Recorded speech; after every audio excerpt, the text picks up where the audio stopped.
అందరూ ఎలా ఉన్నారు? బాగున్నారా? ఒక చిన్ని ప్రేయర్తో రోజు సెషన్ని స్టార్ట్ చేసుకుందామా? కళ్ళు మూసుకోండి. స్తోత్రం తండ్రి, స్తోత్రం యేసయ్యా, స్తుతి స్తోత్రం తండ్రి. ఈరోజు ప్రార్థన చేసుకోవడానికి, ఇటు రీతిగా కలుసుకోవడానికి నువ్వు సహాయం చేసావు దేవా, నీకు వందనాలు చెల్లిస్తున్నాను.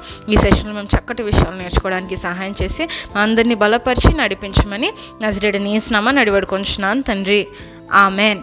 మరి ఇంకెందుకు ఆలస్యం, స్టోరీలోకి వెళ్ళిపోదామా? వెళ్దామక్క. Okay then. 1913లోని అమెరికా దేశంలోని సారా అనే ఒక ఆంటీ ఉన్నారు. సారా అంటే ఆఫ్రికన్ అమెరికన్ అనమాట. ఆఫ్రికన్ అమెరికన్ అంటే ఆ రోజుల్లో అమెరికా దేశంలో చాలా భేదాలు ఉండేవి, చాలా డిస్క్రిమినేషన్ ఉండేది. అంటే వైట్ పీపుల్ని మాత్రం చాలా వాళ్ళకి ప్రియారిటీస్ ఇచ్చి, వాళ్ళకి ఫ్రీడమ్ ఇచ్చి, వాళ్ళు ఏం కావాలంటే అవి చేసుకోవచ్చు, వాళ్ళు ఎలా కావాలంటే అలా జీవించవచ్చు, వాళ్ళకన్నీ మంచివి తీసుకునేవారు. కానీ ఈ బ్లాక్ పీపుల్ ఉండేవారు కదా, నల్ల జాతీయులు ఉండేవారు కదా, వాళ్ళకి మాత్రము వేస్ట్ది, అలానే వాళ్ళని చాలా హింసిస్తూ, చాలా డిస్క్రిమినేషన్తో, అట్ ద సేమ్ టైం వాళ్ళకి స్పెషల్ రూల్స్ పెట్టి మీరు అందరిలా కాదు అని చెప్పి వాళ్ళకి అసలు ఫ్రీడమే లేకుండా చాలా బాధ పెడుతూ ఉండేవారు నాన్న. మరి సారా ఆంటీ కూడా నల్ల జాతీయురాలన్నమాట. సో నల్లగా ఉండేసరికి అందరూ కూడా ఆంటీని చాలా ద్వేషిస్తూ, చాలా అపహాస్యంగా మాట్లాడుతూ, చాలా చాడీలు చెప్తూ, చాలా ఆమెని బాధ పెడుతూ ఉండేవారు. కానీ ఆమె మాత్రం ఎప్పుడు ఎవరిని ఏమనేది కాదు నన్ను. ఎందుకంటే సారా ఆంటీకి దేవుడు అంటే చాలా ఇష్టం అనమాట. దేవుడు అంటే చాలా ఇష్టం ఉండేసరికి ఆంటీ దేవుడిని బట్టి, దేవుడు అందరినీ ప్రేమించమని చెప్తాడు కదా, అందుకని చెప్పి యేసయ్యని బట్టి అందరినీ ప్రేమిస్తూ, అందరినీ క్షమిస్తూ ఉండేది. రోజు ప్రేయర్ చేసుకునేది, బైబిల్ చదువుకునేది. దేవుడు అంటే ఆంటీకి చాలా ఇష్టం అనమాట. ఒకసారి ఏమైందంటే అమెరికా దేశంలోని 160 acres ఆఫ్ ల్యాండ్ని అందరికీ డివైడ్ చేసి పంచుతూ ఉన్నప్పుడు మరి సారా ఆంటీ నల్ల జాతీయురాలు కదా, ఆఫ్రికన్ అమెరికన్ కాబట్టి ఈ వైట్ పీపుల్ అందరూ కలిసి ఏమనుకున్నారనంటే, ఈమె నల్లగా ఉంటుంది కదా, ఈమెకి ఎందుకు మనం మంచి భూమిని ఇవ్వాలి, ఇచ్చేదేదో ఆ పనికిరాని కొన్ని భూములు ఉంటాయి కదా, పనికిరాని భూములు, సారం లేని భూములు ఈమెకి ఇచ్చేద్దామని చెప్పి 160 acres ఆఫ్ ల్యాండ్ని ఆమెకి ఇస్తారు. కానీ ఎలాంటి ల్యాండ్ ఇస్తారంటే డ్రైగా, పనికిరాని, అసలు దాంట్లో ఫార్మింగ్ కూడా చేయడానికి పనికిరాని, సారం లేని భూమిని సారా ఆంటీకి ఇస్తారనమాట. అలాగే ఇచ్చినప్పుడు వాళ్ళు మాత్రం మంచి భూములన్నీ, సారవంతమైన భూములన్నీ వాళ్ళు తీసుకుంటారనమాట. అలా తీసుకొని వాళ్ళు చక్కగా ఫార్మింగ్ చేసి బిజినెస్ అంటే మంచిగా మనీ సంపాదించుకుంటూ ఉండేవారు.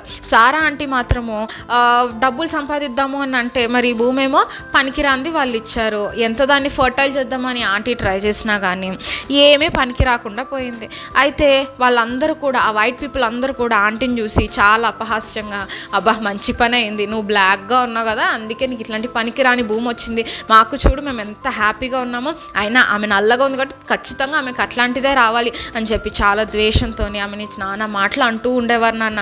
అయినా కానీ ఆమె చాలా బాధపడుతూ, అయ్యో అసలు ఇలాంటి భూమి నాకు ఎందుకు ఇచ్చారు అని ఒకవైపు బాధపడుతున్నా. కానీ ఒకానొక టైంలో ఏమైందో తెలుసా, ఆ భూమి కింద ఆంటీకి తెలిసింది ఏంటంటే, ఆ భూమి కింద చాలా పెట్రోల్స్ అండ్ ఆయిల్స్ ఉన్నాయని ఆంటీకి తెలిసినప్పుడు ఆ ల్యాండ్ కింద ఉన్న పెట్రోల్స్ని, ఆయిల్స్ని అమ్మి, మరి పెట్రోల్ ఆయిల్స్ చాలా కాస్ట్ ఉంటాయి కదా, వాటిని అమ్మి మరి ఆంటీ ఆ యునైటెడ్ స్టేట్స్లో ఆఫ్రికన్ అమెరికన్స్లోని మిలీనియర్ అయిపోయిందనమాట.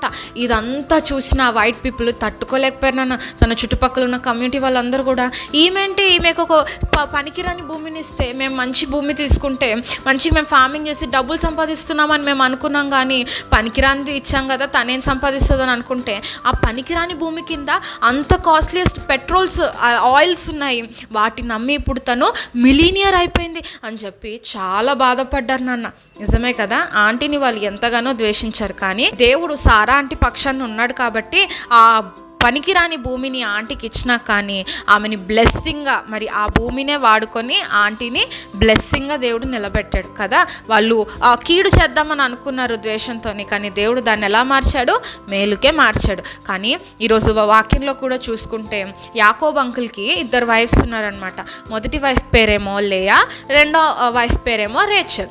లేయా ఆంటీకి ఒక ఐస్ కొద్దిగా వీక్గా ఉండి కొద్దిగా అందంగా ఉండదు అనమాట. కానీ రేచల్ ఆంటీ చాలా అందంగా ఉండేది, చాలా బ్యూటిఫుల్గా ఉండదు అనమాట. సో జాకోబ్ అంకుల్ కూడా, మనం కూడా చూడండి, మనకి ఏదైనా బ్యూటిఫుల్గా ఉంటేనే కొనుక్కుంటాం కదా, టాయ్స్ కానివ్వండి, టెడ్డీ బేర్స్ కానివ్వండి, అన్ని కళ్ళు ఊడిపోయి పిచ్చిగా మురికిగా ఉంటే కొనుక్కుంటామా? ఆ మమ్మీ అంత కాస్ట్ పెట్టి పిచ్చిది ఎందుకు కొంటున్నాం మమ్మీ, మంచిది కొనుక్కుందామని బ్యూటిఫుల్గా మీకు ఇష్టమైన కలర్స్లో పింక్ కలర్ టెడ్డీ బేర్స్ ఇలాంటివన్నీ మంచిగా కొనుక్కుంటారు కదా. అలానే యాకోబ్ అంకుల్ రేచల్ ఆంటీని ఎక్కువగా ప్రేమించేవాడు నాన్న. లేయా ఆంటీని ఎక్కువ ద్వేషం పెట్టుకునేవాడు, ఎందుకంటే అందంగా ఉండదు కదా.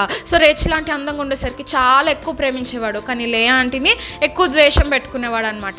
ఇదంతా కూడా ఎవరు అబ్జర్వ్ చేస్తున్నారు? లేయా ఆంటీ ఎవరికి ప్రేయర్ చేసుకుంటుంది? రోజు యేసయ్యకి ప్రేయర్ చేసుకునేది అనమాట. యేసయ్యకి భయభక్తులు కలిగి జీవించేది, నా దేవుణ్ణి బట్టి తను జీవించేదన్నమాట. ఇదంతా కూడా తన పక్షంగా ఎవరున్నారు చెప్పండి? ఆ దేవుడు అయిన యెహోవా ఇదంతా కూడా చూస్తున్నాడు. లేయా ద్వేషింపబట్టు చూసి మరి ఏం చేశాడనంటే ఆమెకు ఒక కుమారుని ఇస్తాడనమాట. కుమారుని ఇచ్చినప్పుడు అరే దేవుడు నా యొక్క ఈ మిజరీ లైఫ్ని చూసి, నేను ఇంతగా ద్వేషింపబడ్డం చూసి నాకు ఒక కుమారుని ఇచ్చాడు అని చెప్పి తనకి ఆ కుమారుడికి రూబేను అని పేరు పెడుతుంది. అట్లీస్ట్ ఈ కుమారుడితో అయినా నా హస్బెండ్ నన్ను ప్రేమిస్తాడు, యాకోబు అంకుల్ నన్ను ప్రేమిస్తాడు అని అనుకుంది. కానీ యాకోబు అంకుల్ ఇంకా లేయా ఆంటీ మీద ద్వేషం పెట్టుకోవడము స్టార్ట్ చేశాడనమాట. అలాగ ద్వేషం పెట్టుకోవడము మన దేవుడు చూసి మళ్ళీ ఆంటీకి ఒక కుమారుని ఇచ్చాడు. ఆంటీ చాలా సంతోషపడ్డది. మళ్ళీ థర్డ్ టైం కూడా కుమారుని ఇచ్చాడు. మళ్ళీ ఆంటీ సంతోషపడ్డది. మళ్ళీ దేవుడు నన్ను చూస్తున్నాడు, నా వేదన అంతా చూస్తున్నాడు, నేను ద్వేషింపబడ్డం చూసి దేవుడు నాకు సంతానాన్ని దయచేస్తున్నాడని చాలా హ్యాపీ ఫీల్ అయింది. మళ్ళీ ఫోర్త్ టైం కూడా ఒక బిడ్డనిస్తే ఈసారి నేను ఏం చేస్తానంటే యెహోవాని స్తుతిస్తాను అని చెప్పి ఆ కుమారుడికి యూదా అని పేరు పెడుతుంది అనమాట. అలాగ దేవుడు లేయా ఆంటీని మరి అభివృద్ధి చేస్తూ పిల్లలతోని ఆంటీని బ్లెస్ చేస్తాడు. కానీ ఒకవైపు రేచల్ ఆంటీకి చూస్తే గొడ్రాలై ఉంది నాన్న రేచల్ ఆంటీ, అంటే పిల్లలు ఎవ్వరు లేరనమాట ఆంటీకి. చూసారా, బైబిల్లో చూసుకుంటే లేకపోతే సారా ఆంటీ జీవితంలో చూసుకుంటే మనము ద్వేషింపబడుతున్న కొద్దీ మనం అనుకుంటాము ఎవరు నన్ను ప్రేమించట్లేదు, ఇంకా అంతా అయిపోయింది, నేను అందంగా లేను, లేకపోతే నేను ఇలాగున్నా, నేను నల్లగా ఉన్నా, లోకంలోని బ్యూటిఫుల్గా ఉండి చాలా బాగుంటేనే కదా మనల్ని చాలా ఎత్తిపెట్టి చూస్తారు. కానీ ఏమీ లేకపోతే మనం జీరోలాగా ఉండి అయ్యో నాకు ఇది లేదే, నాకు టాలెంట్ లేదే, so I can not be good, నన్ను అందుకే ఎవరు ప్రేమించట్లేదు, అందరూ నన్ను ద్వేషిస్తున్నారని మీరు బాధపడుతున్నారేమో. కానీ ఈరోజు వాక్యంలోని అలానే సారా ఆంటీ జీవితంలో చూసుకుంటే మనుషులందరూ వాళ్ళని వెలివేశారేమో, మనుషులందరూ వాళ్ళని ద్వేషించారేమో, కానీ ఎవరు ఎగ్జాల్ట్ చేశారు చెప్పండి? లేయా ఆంటీకి సంతానాన్ని ఇచ్చి దేవుడు లేయా ఆంటీని అభివృద్ధి చేశాడు. అట్ ద సేమ్ టైం మనం సారా ఆంటీ జీవితంలో చూసుకుంటే పాడుబడ్డ భూమిని వాళ్ళు ఇచ్చినప్పటికీ కూడా దేవుడు ఎంతో వాల్యుబుల్ ఆయిల్ని, పెట్రోల్ని ఆ భూమి కింద ఉంచి సారా ఆంటీని మిలీనియర్గా చేసేసాడు కదా. మన జీవితంలో కూడా మనుషులు ద్వేషం బట్టి మనకి ఎంతో కీడు చేస్తూ ఉండొచ్చు, లేదా మనల్ని ఎంతగానో ద్వేషిస్తూ ఉండొచ్చు.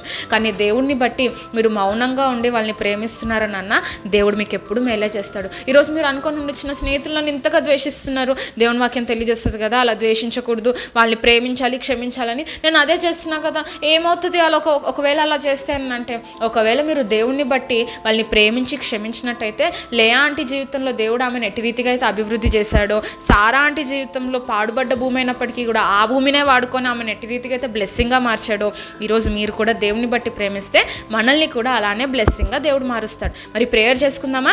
యేసయ్యా ఈరోజు మనుషులు ఎంతమంది నన్ను ద్వేషించినా పర్వాలేదు, కానీ నువ్వు నాకు తోడుగా ఉంటే చాలయ్యా, నువ్వు నన్ను గొప్ప రీతులుగా నిలబెడతావు, కాబట్టి ఈరోజు నువ్వు నాకు తోడుగా ఉండేసా అని ప్రేయర్ చేసుకుందామా? అలానే మనం అందరం గమనించాల్సింది ఏంటంటే సారా ఆంటీ జీవితంలోని లేయా ఆంటీ జీవితంలోని వాళ్ళు బ్లెస్ అయ్యింది కారణము దేని బట్టి? వాళ్ళు యేసయ్యని కలిగి ఉండడం బట్టి వాళ్ళు బ్లెస్ అయ్యారు. యేసయ్య నువ్వు నాకు తోడుగా ఉండని చెప్పి మనము యేసయ్య దగ్గర యేసయ్యని మనతో పాటు ఉంచుకోవాలి. లోకమంతా మనకు ఆపోజిట్గా ఉన్న యెహోవా మన పక్షంగా ఉంటే ఎవ్వరూ మనతో యుద్ధం చేయలేరు. ఎంత కీడు చేయాలనుకున్నా దేవుడు దాన్ని మేలుకే మారుస్తాడు. ప్రార్థన చేసుకుందాం. స్తోత్రం తండ్రి, స్తోత్రం యేసయ్య, స్తుతి స్తోత్రం తండ్రి. నిజమే ప్రభా, ఈరోజు లేయా ఆంటీ జీవితంలోని సారా ఆంటీ జీవితంలోని నువ్వు ఎట్టి రీతిగా వాళ్ళని బ్లెస్సింగ్గా మార్చావో మేము చూసాం తండ్రి. ఈరోజు నువ్వు మా జీవితంలో ఉంటే ఎంతమంది మమ్మల్ని ద్వేషించిన నువ్వు మేము ప్రతిదీ కూడా ఆశీర్వాదకరంగా మారుస్తాను మేము తెలుసుకున్నాం.